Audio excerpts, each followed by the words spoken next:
Coucou tout le monde. Alors on se retrouve aujourd'hui pour parler quoi? Pour parler tarot de Marseille. Vous allez me dire, mais qu'est-ce qu'elle nous raconte? Pour ceux qui me connaissent, connaissent ma chaîne, qui m'écoutent souvent, c'est vrai que je dis souvent que bah, je ne suis pas tarot de Marseille. Parce que c'est vrai que l'imagerie, elle m'appelle pas autant que ça qu'un rider. Mais je suis en train de changer d'avis. Mais je vais vous expliquer. Alors, là, je vous montre les trois tarots de Marseille, enfin trois quatre, vous allez comprendre pourquoi je dis trois quatre. Trois tarots de Marseille qui sont en ma possession.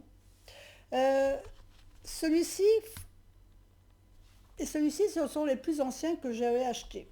Celui-ci, il était à l'époque vendu, alors vendu par l'Oscar Abéo aux éditions Fabry. Alors, je ne suis pas sûre qu'il existe toujours parce que c'était vraiment un tarot qui était fait pour l'apprentissage.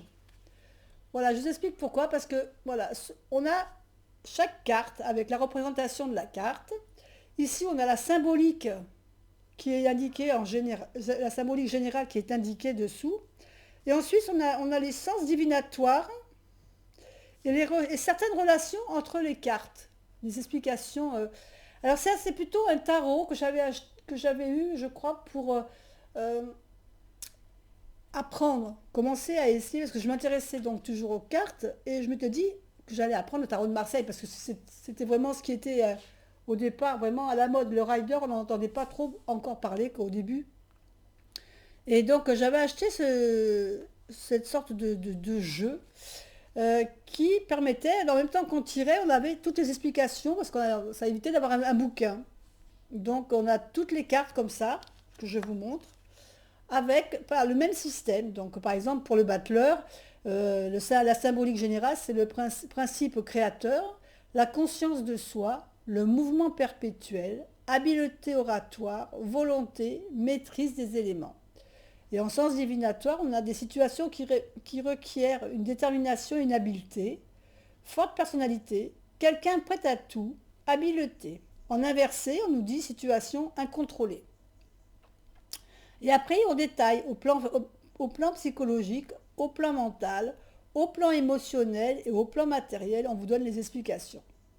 Et là, par exemple, pour la carte du battleur, on vous dit, si la carte du battleur est jointe à la maison Dieu, le diable ou la mort, peut indiquer la magie noire. Inversée est jointe à l'amoureux, infidélité passagère. Voilà. Et ce, comme ça, pour toutes les cartes. Donc c'est vrai que c'était pour apprendre. C'était bien, c'était sympa, parce que ça remettait dans le contexte à chaque fois. On avait la liaison tout de suite en dessous. Bon, on n'a pas toutes les associations, bien évidemment. On n'en a qu'une partie, mais c'est déjà pas mal. Donc là, après, on continue. Pour toutes les cartes, vous avez compris le système. Donc, chaque carte a sa symbolique générale. Et ça représente vraiment le tarot. Voilà. Et ça, c'était intéressant, je trouve, pour apprendre. Alors, comme je vous dis, je ne sais pas si ça existe toujours. Je pense pas, parce que c'est tellement vieux, ce jeu. Et à l'époque, il y avait aussi... j'avais acheté, c'était tous les mois, ça apparaissait tous les mois. euh, des explications sur certaines cartes. C'était des feuilles qu'on recevait, qu'on achetait, qu'on mettait dans un classeur, pareil avec toutes les cartes, et on apprenait la divination comme ça. Donc ça, c'était le premier jeu pour apprendre. Et ensuite, on avait ce deuxième jeu-là. Et là, par contre, on avait la carte en intégrale. Et ce qui fait que là, on pouvait, quand on commençait déjà à gérer un petit peu par rapport à l'apprentissage, eh ben, on pouvait se tirer les cartes avec celui-ci. Alors c'est des grandes cartes, hein, vous avez vu, elles font presque ma main. C'est vrai que quand on apprend, c'est sympa, quoi. Je veux dire, d'avoir des grandes cartes. Après, c'est vrai que voilà, l'imagerie, il faut que ça parle ou pas. Moi, ça ne me parlait pas. J'avais du mal. Euh,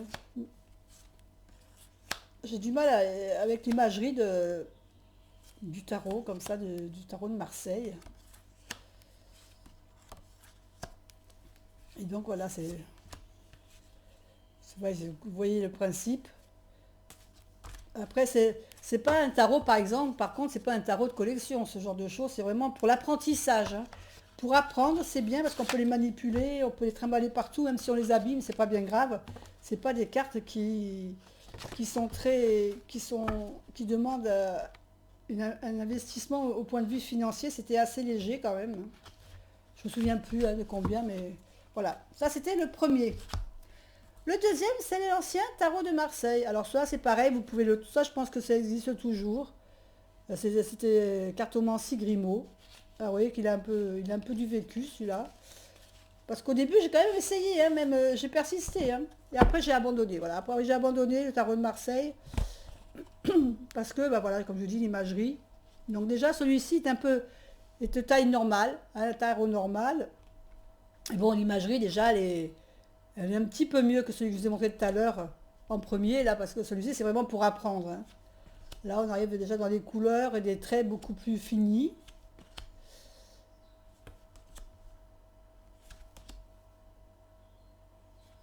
Donc après, c'est la représentation classique, hein, bien sûr.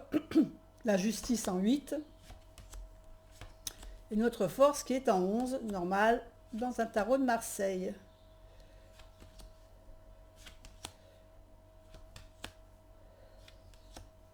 Donc là, on arrive donc dans le tarot de Marseille classique. Et après, on attaque les bâtons. Donc les bâtons, l'as de bâton est représenté comme ceci. Et après, vous avez... Et alors, voilà, c'est vrai que voilà, ce qui me repoussait, moi, un peu, c'était voilà, cette représentation des séries.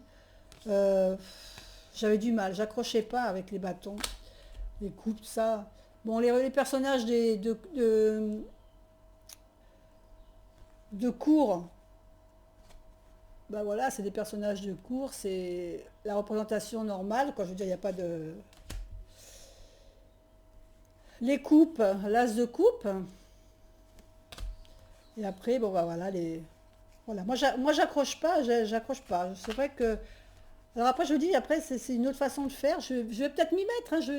Je pense qu'un jour ou l'autre, je vais y arriver. Je vais m'y mettre parce que ça commence à me titiller un petit peu. Donc l'as de denier. Et après, alors, le 2 de denier, toujours la représentation de l'équilibre. Et après, les deniers, voilà. Les valets classiques. L'épée, l'as d'épée. Les épées, encore les as, ils sont sympas. Hein. C'est après que j'aime moins. Voilà, après ça... Par contre, à chaque fois, à l'intérieur, on a une image différente. Hein. Vous avez, voilà. Mais bon, voilà, voilà. Ça se discute pas. Mais je pense, comme je vous dis, que j'y viendrai quand même un jour ou l'autre, parce que... Donc voilà. Donc c'est vrai que quand celui-là, je ne l'avais pas acheté, on me l'avait donné, je crois. Et c'est vrai que quand j'ai eu celui-là, j'ai dit, bon, bah peut-être. Alors, j'ai testé, puis bon, j'y suis pas arrivée. Franchement, j'y suis pas arrivée. Et puis, j'ai vu celui-là sur une review. Alors, on appelle ça le grand tarot universel. Alors, c'est, entre, je dirais, c'est pas vraiment un tarot de Marseille. Oui, c'est un tarot de Marseille. On va dire que c'est un tarot de Marseille. Par contre, je ne sais pas où est passé le fou. Il s'est sauvé, le fou. Le fou a fait une fugue. Alors, j'essaie de vous le retrouver. Il fait... Hop, hop, hop. Non, ben, je ne sais pas, à moins qu'il soit resté coincé dans la boîte. Non.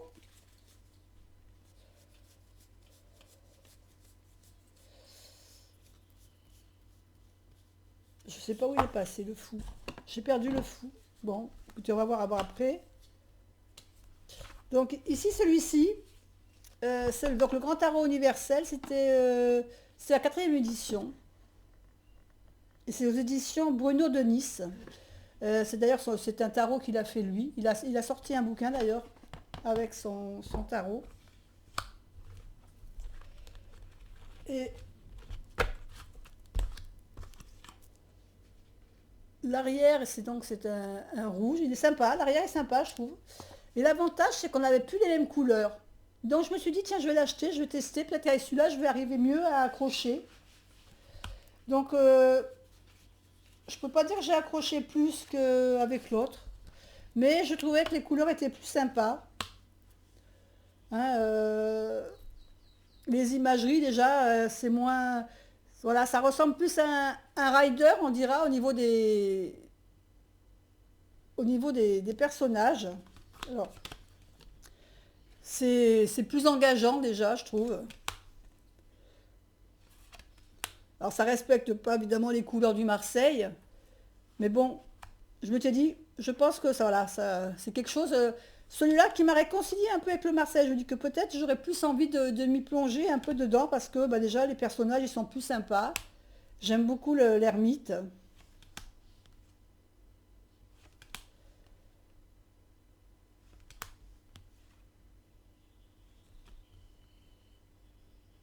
Voilà, vous voyez, les couleurs, c'est vraiment rien à... Ça change quand même l'aspect du jeu. Et moi, enfin, moi j'aime bien. Ah, voilà, notre mât, on le met derrière. Le soleil, le jugement, le monde et notre mât. Alors j'aime beaucoup le mât. Il est plein de couleurs, il est gai ce mât. Hein, il est sympa. Alors après, au niveau des autres couleurs, des autres séries, ben voilà, les deniers. Alors on a les deniers. Les deniers sont en jaune. Donc on a le roi de denier, la reine, le cavalier et le page. Par contre, après, évidemment, voilà, les deniers, on reste dans le style de Marseille. Et on a les deniers, voilà, qui ne sont pas représentés comme dans nos riders. Donc, on reste dans la base du Marseille. Mais voilà, on n'a pas les...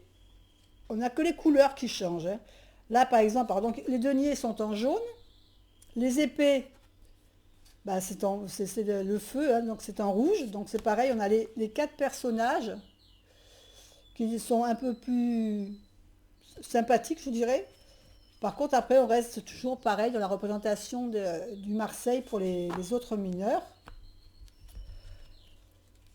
Pour les coupes, dans les sentiments, bah, par contre, le fond est en bleu. Donc ça, c'est sympa parce qu'on se repère vite. Hein. Quelqu'un qui débute, on se repère vite dans ce qui est coupe et bâton, épée, etc.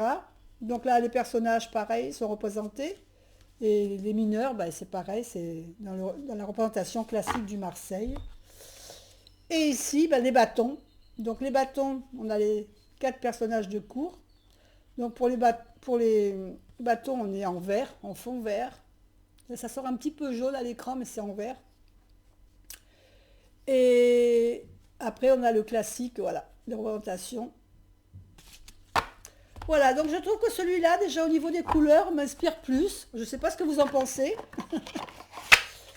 Donc je me suis dit que si un jour, voilà, je me remets dans le tarot à apprendre le tarot de Marseille, ben, je pense que j'attaquerai peut-être.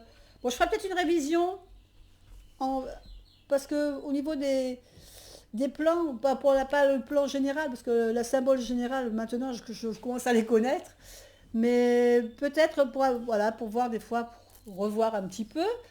Et je pense que peut-être je commencerai par le grand tarot universel parce que bah, les couleurs m'inspirent un peu plus. Voilà, bah, je ne sais pas pour vous. Moi, je vous ai fait connaître ce que moi j'avais. Et puis je pense que peut-être si vraiment un jour je suis vraiment très très attirée par ce tarot de Marseille, ben, je pense que j'investirai à ce moment-là dans un beau tarot de Marseille. Mais pour l'instant, c'est pas encore dans les projets de la chaîne d'investir dans du tarot de Marseille classique, disons.